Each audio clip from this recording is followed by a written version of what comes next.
Hello friends, कैसे हैं आप सब। आई होप आप सब ठीक होंगे। तो आज हम पढ़ने वाले हैं एक बहुत ही इंटरेस्टिंग टॉपिक के बारे में जिसका नाम है ओरिजिन ऑफ यूनिवर्स, यानी कि यूनिवर्स की उत्पत्ति के बारे में।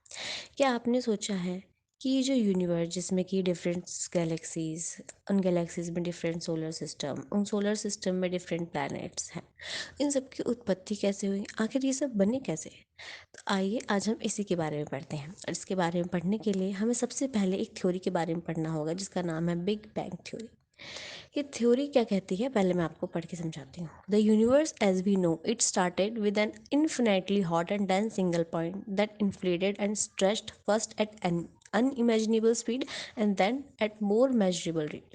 जो यूनिवर्स है जैसे कि हम आज जानते हैं, वो एक्चुअली में पहले एक बहुत ही हॉट और डेंस सिंगल पॉइंट था जो धीरे धीरे तकरीबन 13.7 बिलियन साल पहले एक्सपेंड हुआ। उसमें एक एक्सप्लोजन हुआ और इन्फ्लेशन हुआ, जिस वजह से कि वो बहुत स्ट्रेच हुआ, और इस वजह से हमारे जो ये ब्रह्मांड है उसकी उत्पत्ति हुई।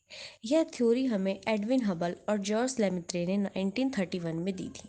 इस थ्योरी को हम बिग बैंग इन्फ्लेशन या बिग बैंग एक्सप्लोजन के नाम से भी जानते हैं। ये तो हुई यूनिवर्स की बात कि कैसे एक सिंगल पॉइंट में एक्सपेंशन के कारण या एक्सप्लोजन के कारण डिफरेंट गैलेक्सीज बनी, उन गैलेक्सीज में डिफरेंट सोलर सिस्टम। अब जानते हैं कि आखिर सोलर सिस्टम कैसे बने। तो सोलर अब हमें पढ़ना है फॉर्मेशन ऑफ सोलर सिस्टम के बारे में। इसके लिए जो थ्योरी है उसका नाम है नेबुला थ्योरी।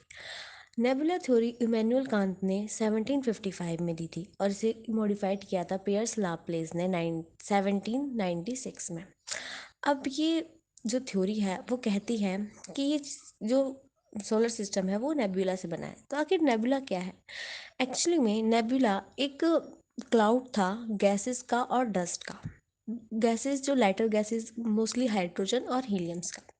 अब मैं आपको पढ़ के समझाती हूँ। The nebular hypothesis is the idea that a spinning cloud of dust made of mostly elements called a nebula flattened into a proplanetary disk and become a solar system consisting a star with a orbiting।